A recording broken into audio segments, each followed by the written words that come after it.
Fake talk, fake talk, fake talk, fake talk, fake talk. Can you tell me what it is that you're living for? Can you tell me what it is that you're living for? Fake talk, fake talk, fake talk, fake talk, fake talk, fake talk. Can you tell me what it is that you're living for? Can you tell me what it is that you're living for? Okay, let us begin. Welcome to my faith-centered conversations. Talking about our souls deep within and different ideas about the world's creation. In different faiths we might find inspiration, so let's engage in healthy conversation. Listen on your phone, at home, with your friends, or when you're alone, and let's talk about life and where we belong. This is Fake talk, fake talk, fake talk, fake talk, fake talk, fake talk. Can you tell me what it is that you're living for? Can you tell me what it is that you're living for? Fake talk, fake talk, fake talk, fake talk, fake talk, fake talk. Can you tell me what it is that you're living for? Can you tell me what it is that you're living for? Hello, welcome to another episode of Hashtag Faith Talk. It's 2020, we're starting a new year, new content, and I'm hyped, man. I'm ready to get going. I go by the name of Nathan Day. I am a university student, third year now, and this is Hashtag Faith Talk, which is a podcast that I kind of started informally last year to just explore the different beliefs and worldviews that some people that I know have. And in the next few episodes, I'm going to be looking specifically at people who have some sort of creative talent and how they marry their religious or spiritual worldviews with their creative craft. I'm going to call this series Conscious Creators. Again, just like last year, I'm going to use some of the interview footage and put it in an animated outcome for my final major project at uni. I'm now in my third year, so I got to knock the ball out of the park with this one. I need to perfect it, make it as great as it possibly can. But obviously the full interviews are going to be played through this podcast. I'm feeling refreshed. I'm feeling good.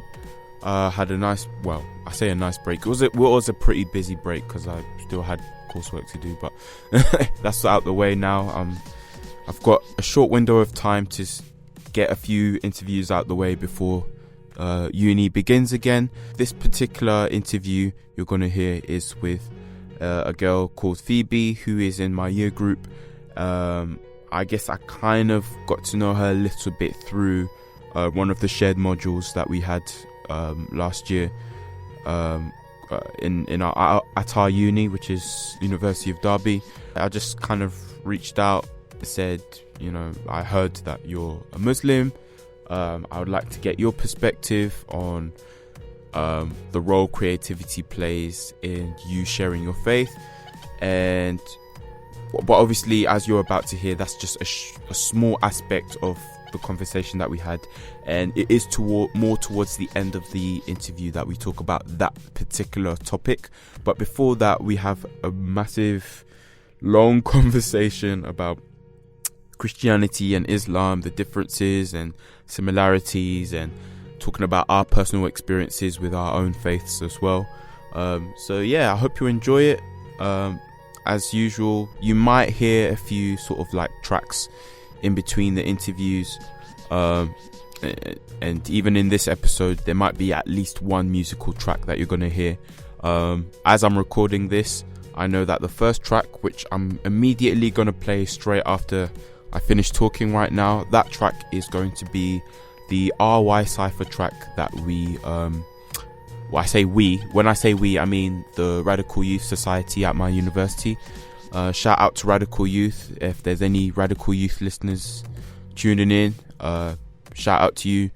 And in my Radical Youth Society, which is a Christian society at my uni, every year we do this thing called the RY Cypher, and I helped out with the production of the song, and there were a few members who helped out with the vocals. I think we did a great job. And so yeah, this is our RY Cypher track, and the theme that we were given for this year's Cypher was knowing the will of God. So that's what the song is about, and knowing God's will. Anyway, yeah, enjoy the track, and then straight after that, you're going to hear the interview. So enjoy. Down to the penny. So I'll cry till you tell me. Let it go, let it be. 'Cause oh Lord, your will is what's best for me. Our White Cypher 2019. Derby, stand up. What's your will? What's your will? What's your will? What's your will? What's your will? Don't care how I feel, doesn't matter how I feel. I just wanna know your will right now. I just wanna know your will right now. I just wanna know your will right now. I just wanna see your grace. You've given me life and peace. I just wanna see your face. Jesus, you're my salvation. You've given me strength, now I can't back down. Now I face my fears with pride. I can't run, I can't hide. I can't run, I can't hide. Because the devil knows I've got the king by my side. I can't run, I can't hide. Because the devil knows I've got the king by my side. It's that time again, we're going down. Alright, Derby in the mix. Weekend away is almost here. Don't worry now, you wake up fear. Lord, what's your will? What's your will for me? Stay away from sin. Stop conforming to the patterns of the world and live right in the Lord's sight of his might to make you shine bright. Present your bodies as a living sacrifice who paid that price so that you can be free to see and believe that God's will is what's best for you and best for me. Just see and believe that God's will is what's best for you and best for me. Young and ambitious, they say the world is ours. We're constantly working, trying to get what we think is ours. We make plans, but it's only God who has the power. So I might as well surrender, 'cause he's my strong tower. So I shouldn't cower under responsibilities when he already has a perfect plan that's mapped out for me. Been a believer all my life, but still struggling with idolatry. War between flesh and spirit, my dreams versus his dreams. What's your will? What's your will? What's your will? What's your will? What's your will? Don't care how I feel, doesn't matter how I feel. I just wanna know your will right now. I just wanna know your will right now. Our wants, God's will. Our fears, he stills. Our trust, God's way. Our chance is today. Our hearts, our souls, he fills. When we know God, he will reveal his will. I really don't know what his will for me is. Anytime I ask, it seems to get lost. I really wonder why I can do my own thing. I just wanna cool, I just wanna be chill. But now I realize his will is in his word, and all I have to do is obey and put him first. Put him first. Put him first.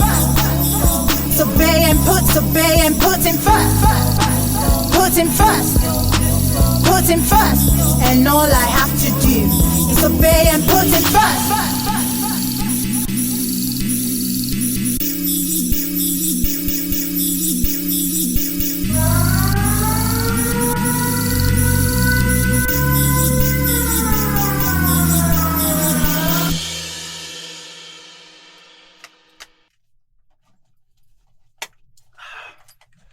Okay, we're set to go. Hello, Phoebe. Hello. Welcome to #Faith Talk. How are you feeling this morning? Chipper. Chipper. And positive. I've never heard that term. What's chipper? It's like dandy and fresh. Oh, right, okay. I'm learning more and more new vocabulary in Derby. Like, as you can tell, I'm a London guy, and I'm hearing terms like cob and you're right, Doc. It's always a cob. It's never a bap or a bread roll. Exactly. Do you just want to briefly, like, introduce yourself, like your name and what you're doing at the moment, and then we'll get into like your upbringing and stuff like that. So yeah. Okay. I'm Phoebe Ailsa Bensalem, formerly Robertson, and I'm a third-year illustration student at the University of Derby. Cool. I specialise in character design illustrations and children book illustration. I have future plans of becoming a children's book illustrator or a environment designer with a game studio like Dambuster in Nottingham. Oh, nice. Okay, so you already know what you're aiming for, which is cool. And you recently became Muslim, didn't you? Yeah, I'm a revert. I reverted on, I think it was August 2017. Wow. Yeah. Okay. So let's just get into your background. So you said a revert, right? Mm-hmm. So that means, I'm assuming you were raised Muslim, or? The only person in my family that is Muslim, because I'm a quarter Pakistani. So Wow, my grandma's okay. Muslim. Yeah. Wow. Okay. So let's just go into your background a bit. So how did you grow up? In what area? What other sort of influences and traditions were there in your family that kind of influenced the person you are today, basically?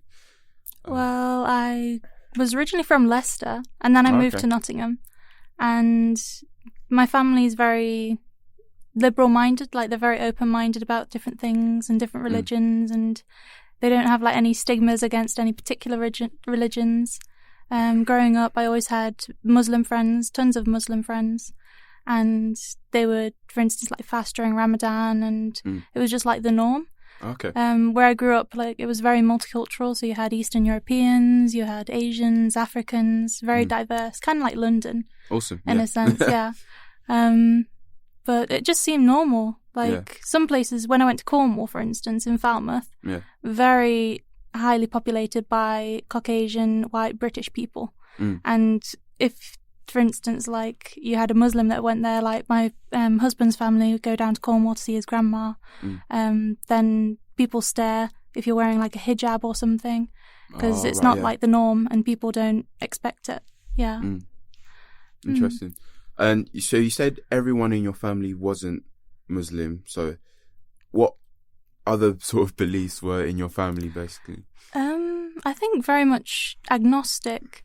Because I know my gran, on both sides, before my gran, my dad's mum died, she believed in heavily in God, and she used to go to the church and on Sundays and sing in the choir, play piano at church and things like that. But then my gran, my mum's mum, she was raised by a Muslim, but he was very strict and very harsh. Okay. And so I guess that pushed her away from Islam. And so although she identifies as a Muslim, she's not a practicing Muslim. Oh, yeah. Right, okay. And then everyone else is just agnostic. So somewhere in between. They believe that there is something after we die. Yeah. And they believe that there could be a God. But then very open, not too certain of one thing or another. Yeah. Okay. And how did you navigate that growing up? Was it always a struggle in your mind to try and find out your own beliefs, or would you say from quite early on you kind of had some sort of certainty of what you believed in, or has it been a very gradual sort of journey in your life? I think it was quite gradual, but it was also quite conflicting as well, because I had a lot of friends that were Muslim, but then I also had a lot of friends that were very much heavily they didn't have any religion and would drink heavily, gamble, go out clubbing, things like that. Yeah. And so it was a mixture of different values and core beliefs, and a whole amalgamation of different people's views and opinions as well, that were put onto me. So I never really knew where I stood on all of that, in terms of religion, until I met Sammy in 2016 in July. Oh, okay. And it was Sammy, your husband? Yeah, Sammy's my husband, yeah. Oh, okay. And his family just showed me that, because also from the media you get this representation that Muslims are very much to be feared, Islam is oppressive to women and children, and very much in terms of all religions, the bad guy, I think, compared to Christianity or Judaism or anything like that. But then meeting Sammy and then his mum and his dad and his sisters and brothers, because he has 4 other siblings, I think. Wow. Or 5 other siblings. Okay. And it just opened my eyes a bit, because they don't drink, they don't smoke or gamble, and they pray. Yeah. But they're just very much, they seem more certain of themselves. Yeah.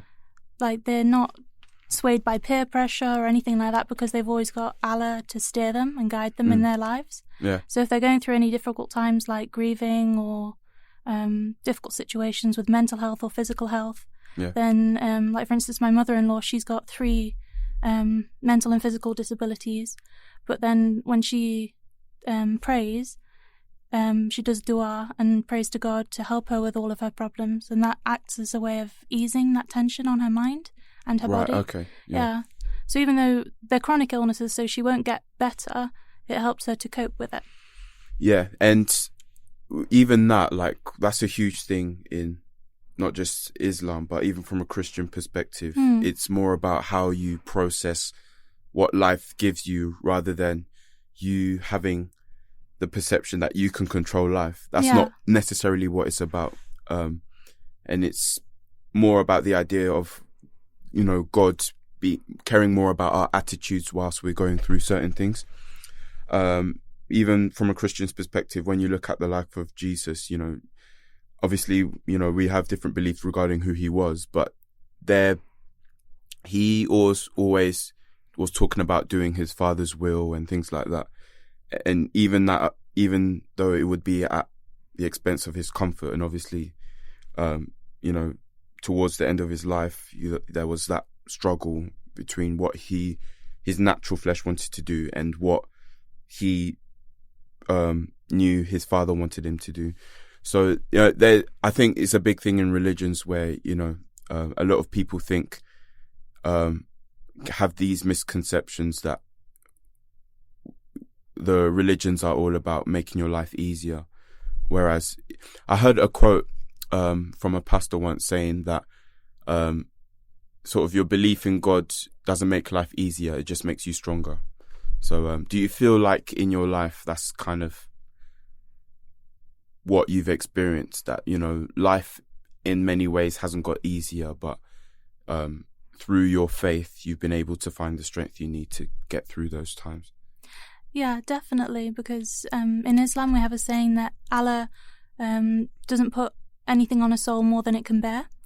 So, for instance, even if you experience extreme hardship, like, for instance, like the refugee crisis in Syria and places like that, they're going through extreme crisis, but no doubt their faith will give them strength to go through that. Yeah. And, like, there's a book written and illustrated by Don Brown called The Unwanted, which explains the refugee situation and is beautifully illustrated, like their journey from Syria into like the United States or Europe, and like their process of expressing their faith alongside other people judging them and stereotyping them. And yeah, it's just a beautifully illustrated book and graphic novel. Yeah. Oh, wow, okay. And we'll touch more on sort of the other pieces of work that have influenced you creatively, and I'm sure there's intersections where you've probably seen creative work that has also developed your spirituality as well, maybe. So, I mean, the good thing about this podcast, as I messaged to you earlier, was, you know, we try and look at the intersections, so everything impacts each other, you know. Yeah. So, yeah, let's talk more about as you were growing up. So you were growing up, you gradually started to accept your faith because, you know, obviously some of your friends were doing very different things. Was there a sort of turning point where you just kind of got like a wake-up call to take faith more seriously? Was there any sort of event in your life where you thought, okay, I need to really start thinking about what I believe? And, you know, was there any sort of trigger moments, I guess?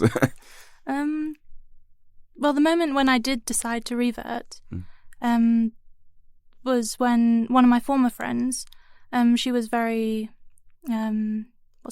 dominating, and she would emotionally blackmail me into going drinking and clubbing and things like that, even though I didn't enjoy those activities. But then when I met Sammy, he said, well, you don't have to do that. You can very much be your own person and sure of yourself, without having to conform to what other people want you to do. You have to do what's best for you and what's in your best interests. And then that tied into later on Islam, because Allah forbids drink and drugs because it's not beneficial to yourself and your health. Yeah. So then he's doing what's in your best interests. And then also another thing that solidified my faith was when I went out to Algeria to meet all of Sammy's relatives out there, like his dad's sisters and brothers and their children. And they're just the most kind and welcoming people. They've got nothing because they're a very poor family, but they just welcome you in and give you everything that they have got. And then that ties in with their faith because then they pray together, they eat together, like during Ramadan when we break our fast, we all eat together in the same room, and there's a strong sense of community that's interlinked with our religion as well. I don't know whether it's the same in Christianity or not. Yeah, Christianity is an interesting thing because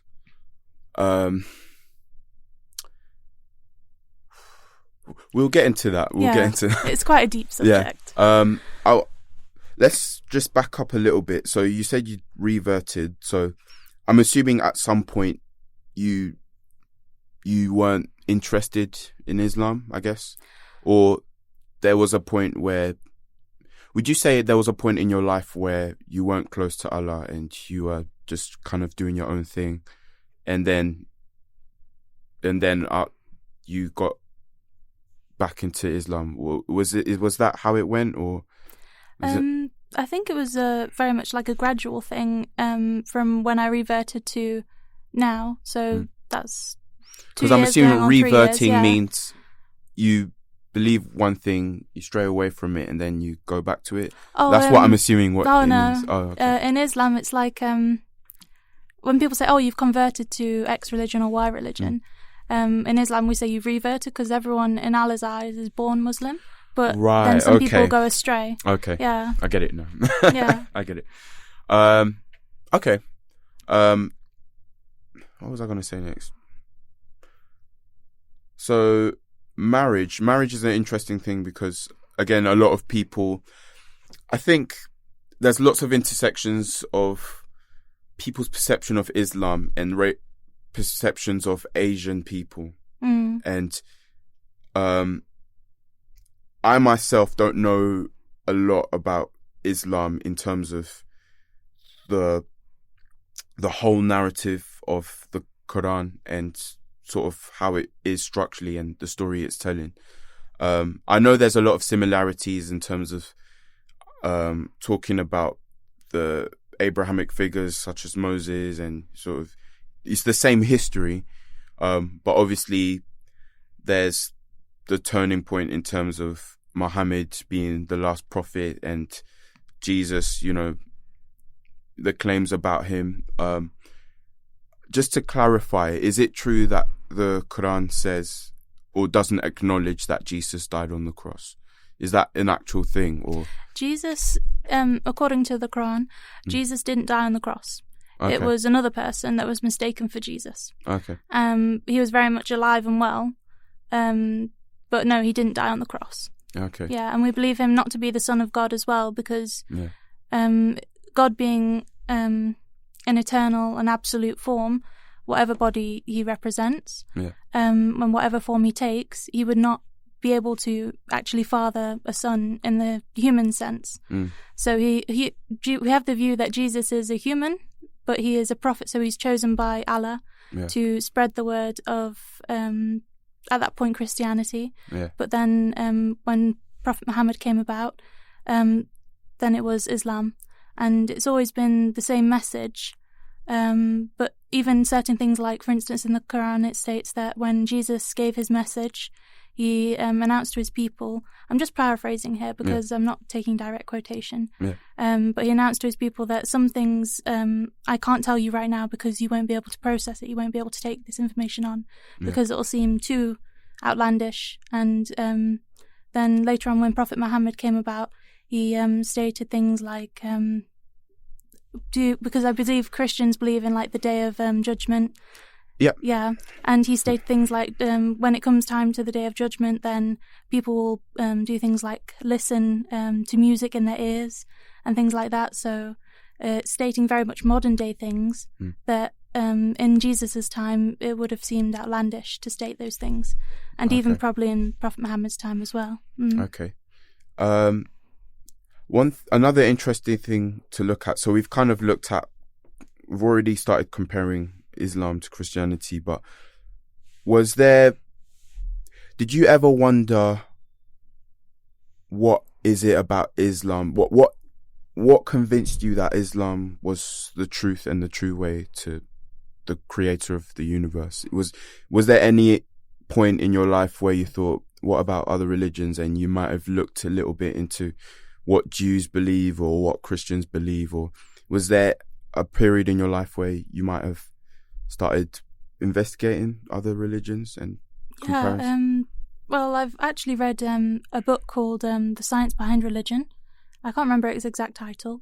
And then there was another one, The Science of Islam, and how that relates to the Big Bang Theory as well.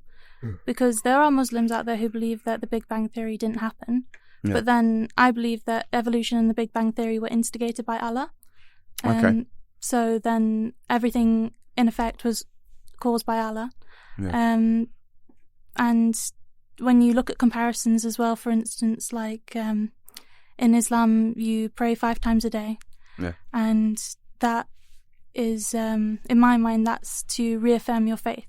Yeah. So then you are creating a closer bond with Allah and being grateful and thankful for everything that He has given you. And then, for instance, even Ramadan, you are fasting in order to better understand those who have no access to food or water. Yeah. And you are foregoing like those pleasures, because they are pleasures. And greed is a sin because you are indulging in food, too much food. Yeah. So fasting is a way of bringing yourself back to Allah and reconnecting by foregoing food and drink and focusing on prayer. And again, later on when you break your fast, you eat all together. So then it's reinforcing that sense of Islam in the community. And what about Christianity? What do you mean? What, like in terms of what? Like, were you born Christian? Like, And do you feel strongly about your faith in the sense that you feel connected to God and that you feel like you can freely express that relationship with God? Definitely. So I was born into a strongly Christian family. Grew up in England all my life, basically. And I've never really had to challenge God's existence. I mean, you and I can agree that there's strong evidence that there's a God. You know, look at the design of the world. Look at the variations of species. There's obviously some intelligent design behind the world. And, you know, in order for time and space to be created, it had to be created by something that exists outside of time, outside of space, that has no beginning and has no end. So I've never had a struggle believing He's real. It's one thing to know God is real. It's another thing to understand why it's important to have a relationship with Him.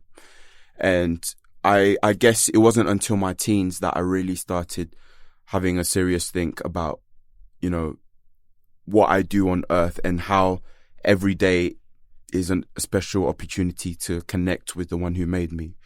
In my teenage years, there's this thing called Soul Survivor. It's a youth Christian festival. They've stopped doing it now, but there's other sort of festivals that the Soul Survivor people are promoting.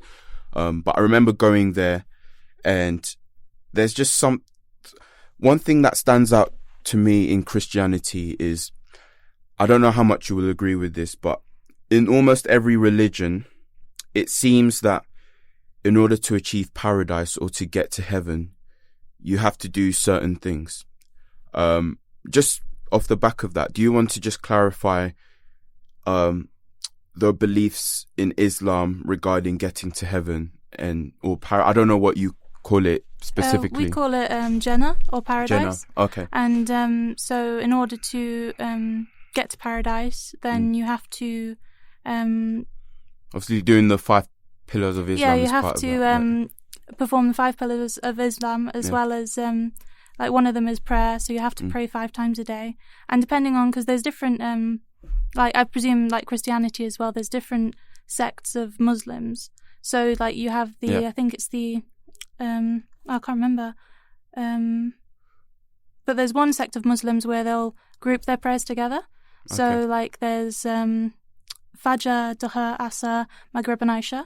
Okay. And they'll pray like Fajr, but then they'll group Duha and Asr and then Maghrib and Isha together. Okay. So then they're praying 3 times a day instead. Okay. So they've like altered that slightly.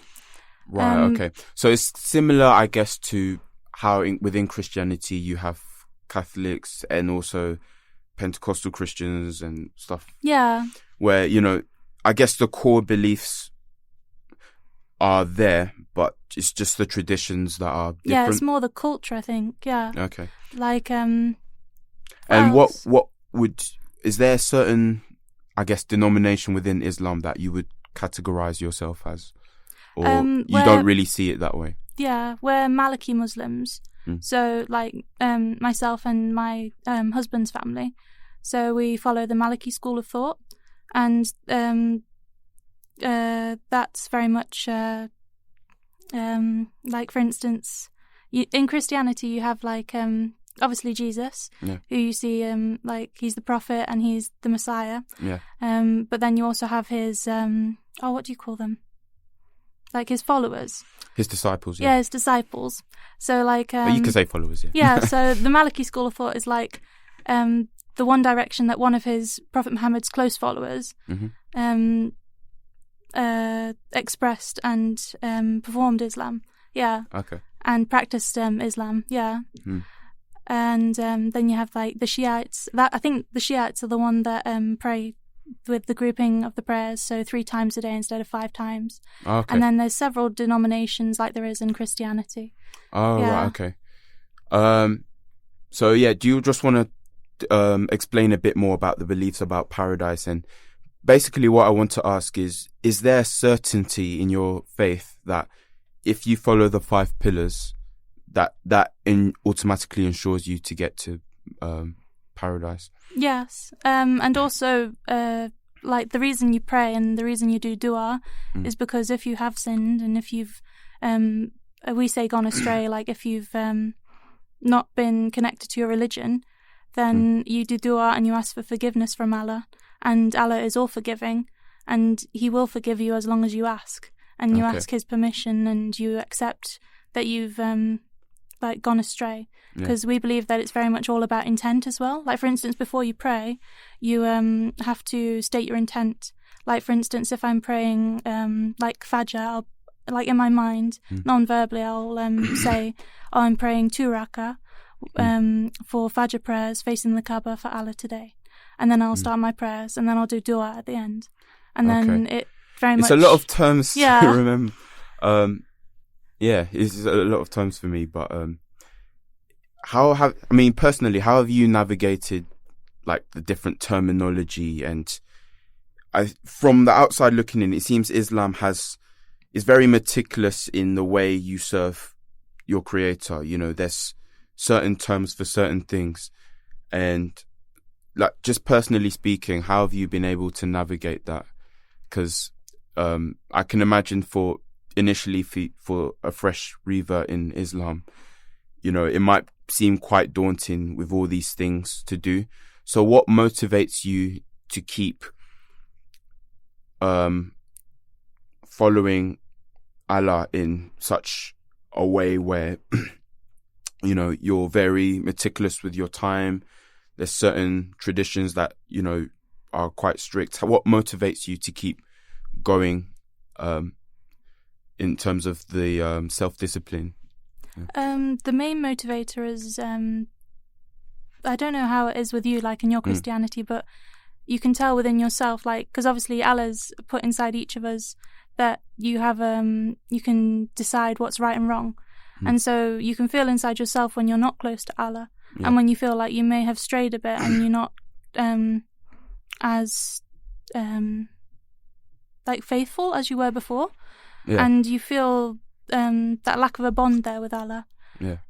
Especially if you're going through difficult times. And like, for instance, like if I'm praying sometimes, then I might not feel fully connected. And I'm thinking maybe that's because recently I don't know, maybe like if I'm going to uni, I can't do my prayers at uni at this campus because they don't have a prayer room. Exactly. So that's what I mean. The practical things that you have to deal with. Yeah, and the practical limitations of it. So how have you been able to deal with that? Like, say, a typical day in uni, for example, how do you find a space where you can still speak with Allah? And if you're not able to follow the rules, as so to say, like, do you still feel there's a certain amount of grace that Allah gives you?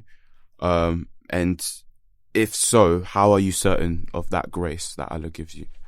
Yes. If I'm at uni and I can't do all my prayers on time, then I know for certain that if I go home, then I can still perform those same prayers. Yeah. Again, as long as I make the intent that I'm praying those belated prayers and doing them in the correct order and following the motions correctly, but then also connecting with Allah again as well. So if I'm just doing it, for instance, I've only prayed the first prayer of the day and I've still got 4 left, and I've had a whole day out at university, and I get home, especially in winter when the prayer times become closer together, and I'm just praying to go through the motions, get them out of the way and done with, then I don't feel connected to Allah. I have to slow down and I have to do each prayer individually, maybe take a couple of minutes between each prayer, do a longer dua after each prayer, so then it makes me feel reconnected. Sorry, what is dua again? Just specify. It's I guess for Christians, it's where you do your prayers and then you say in your mind like something after your prayers. Like if you're going through a difficult time, like with the death of a loved one or something, and you say, like I say to Allah, I say, please give me strength at this time, or give me patience, or like any particular quality that I feel I'm lacking at that time. I'll ask Allah to help me with that. Okay. And help me deal with that particular situation. Or if someone that I know is sick and they're going through a hard time, then I'll state their name. I'll say, oh, please, like if it was my mum, I'd say, oh, please give my mum strength because she's dealing with this. Yeah. And it's just asking Allah to help you with your everyday situations. Okay. And that reconnects you as well. Okay. And, okay, so I'm going to talk about my faith as well. So please do. So, as I was saying, the difference is every religion, you cannot get to paradise until you do certain things. Christianity is the only religion that claims, you know what, we can't earn our way into heaven. We can't. And I don't know if, again, I have to do a bit more research, but do you believe in Adam and Eve? Is that part of the belief system of Islam? Oh yeah, Adam and Eve are mentioned within the Quran. Okay, good. So again, I don't know how similar the story is in both the Quran and the Bible, but just to recap, God is love. That's what we believe. God is love. He's the source of all love. And because he is love, he made the world out of the abundance of his love. So everything he created was to have communion with him. We are created to depend on him. We are created to enjoy his presence. So Adam and Eve, they were the first human beings. God gave them free will because he is a loving God. Love cannot exist where there isn't free will, right? So he gave them free will. Obviously, they disobeyed. Sin entered the world. Now, the God we're dealing with here is very holy, right? And so you believe in the 10 Commandments, right? You believe. Do you personally like revere the 10 Commandments and see, this is what I need to aim towards? Or I wouldn't say like for my personal self. In Islam, I don't adhere to the 10 Commandments in the sense that probably Christians do or Catholics. I don't know whether Catholics and Christians are very much similar or whether they're I'll get there. I'll explain it. But we believe that you should, for instance, like charity is a very big thing. That's a pillar of Islam. So like during Ramadan, in addition to fasting, then you'll also give money for charity as well. Yeah. I just mean the 10 Commandments. Do you think morally they are? Morally, good? I think that's an interconnecting thing between like Islam, Christianity. Like I think morally it comes down to someone's intent. And so, for instance, like isn't one of the commandments like thou shalt not steal, thou shalt not commit adultery? Like these are very much just things that morally are sound and seem right. And Yes. like within yourself, you think, oh, that seems like the right thing to do. Yeah. Like in Islam, we don't believe in like sexual or physical relations until after marriage. That's Yeah. right. That feels right. And the Same right in order to Christianity, things. Yeah. So 10 commandments, thou shalt not kill, etc., etc. Yeah. Obviously, the Israelites, they disobeyed God. But when you look, I'd recommend reading the Old Testament to understand the significance of Jesus Christ. And, I'd definitely recommend that. I can probably send you, there's this Bible in 1 Year app that, I can understand if you wouldn't study it fully, but, But here just and to there. get a reference term. But basically, when you look throughout the Old Testament, there's a certain type of symbology that keeps repeating, which is God is so holy that when we sin, it puts a barrier between us and him. And there's a certain sacrifice that has to be paid in order for us to be made right with him again. So even when Adam and Eve, they had their sons Cain and Abel, I'm not sure if you're aware of the story, but they fight. No, they don't fight. It's basically they both have an offering to give to God. Oh, okay. And I think it was Abel who gave meat or something like that. So that was a sacrifice. God accepted that sacrifice. And Cain gave, I think it was some form of plant or whatever. And God accepted Abel's sacrifice. So that's one bit of symbology there. We've also got Abraham, who I don't know if you know about God testing him to sacrifice his son Isaac. Yeah, we in Islam Islam believes in all the prophets that came before. So Jesus, Abraham or Ibrahim, all the prophets that came before, and then in addition to Prophet Muhammad as being the last prophet. But then we also believe in the return of Jesus one day. When it comes to like the day of judgment, he will return, because that is also stated in the Quran. Yeah. So we believe in all the prophets that came before. I think that's a common thing where some Christians think that, Muslims, they believe in Prophet Muhammad and then that's it. But no, we believe in all of the other prophets as well, in addition to Prophet Muhammad as the last messenger of Allah. Right, okay. I get it. So that's it. That's the end of part 1 of my interview with Phoebe. As you're about to see, it's a very long interview, so you're going to get a few more parts coming up of that as well.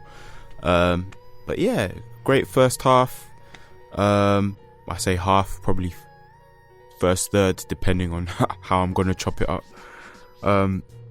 But yeah, like, comment all the stuff that has stirred in your mind from hearing this first part of the interview. What are your thoughts? You can message me. There's my social media handles in the description for the podcast, wherever you're listening. So just check that out. I'm also going to put Phoebe's social media details in the description for each part of the interview. So you have that to check out her work as well and find out what she's about. And yeah, let me know your thoughts. Let me know what new information you're learning. If you are Muslim or Christian and there's any corrections you want to make to either of us about what we're saying, regarding how accurate we are in talking about what the Quran says and stuff like that, then you just let either one of us know. And yeah, the part 2 and possibly part 3 of this interview, that's going to come out in a bit, so stay tuned for that. And there's going to be other interviews that I'm releasing as well simultaneously. So I guess the different interviews will be coming in dribs and drabs. But yeah, once again, thanks for listening and God bless. Have a great time, a great day, great evening, whatever time you're listening to this. Yeah, peace.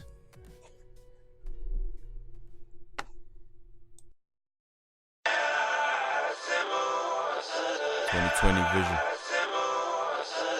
When I speak, you better listen. Yeah.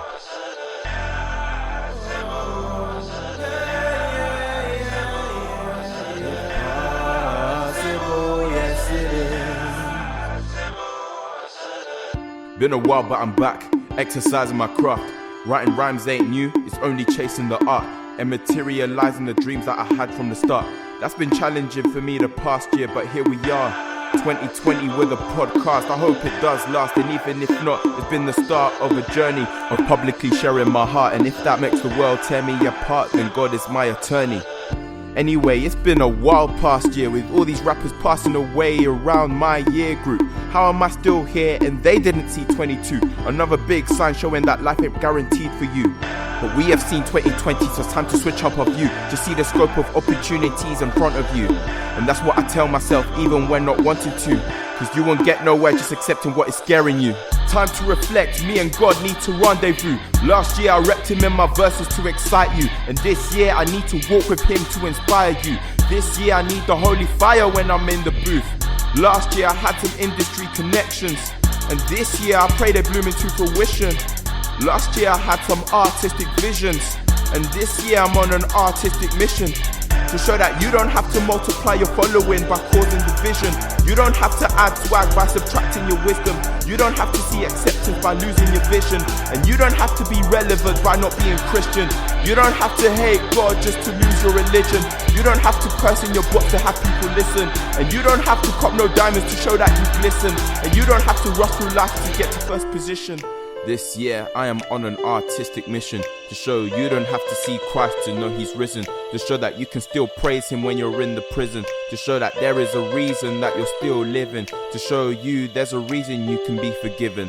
And I don't need to know the streets to have bars to be spitting. No, my style can't be bitten, inspired by the Holy Ghost, but this ain't ghost written. All these current trends come and go like some TikToks, and I don't just mean those ticking on your wristwatch. Please watch and see what's trending doesn't last. It's today's outcasts that are tomorrow's superstars. So whether through my podcast or rap bars or visual art, just know that I'ma play my part in unmasking people's hearts and saying things as they are. You can't censor my statements. I live for dope content with meaning, not ratings. Don't care about your hating, don't care if I'm underrated. Rappers' egos have inflated, sending shots and getting faded. All our pain is masqueraded, taking shots and getting faded. It's time we got medicated. Tell me, when will you be persuaded? Got the bounce, pull up unannounced. Yeah, I got my sound. You're a hound, bloodthirsty in your pursuit of the pound. It's not sound how you're doing the most, just for some clout. I'm about you and me, never mind the rap scene. Can't categorize me, don't care if you despise me. But if you inspire me, but you can't still decipher me. God made me the salt of the earth, but I'm not getting salty, no soaking. I'm just evolving, there's no involving them hateful thoughts that you keep plotting in my head. I'm just out here trying to do what God said, and he said that it's possible. Yes, it is possible. Yes, it is.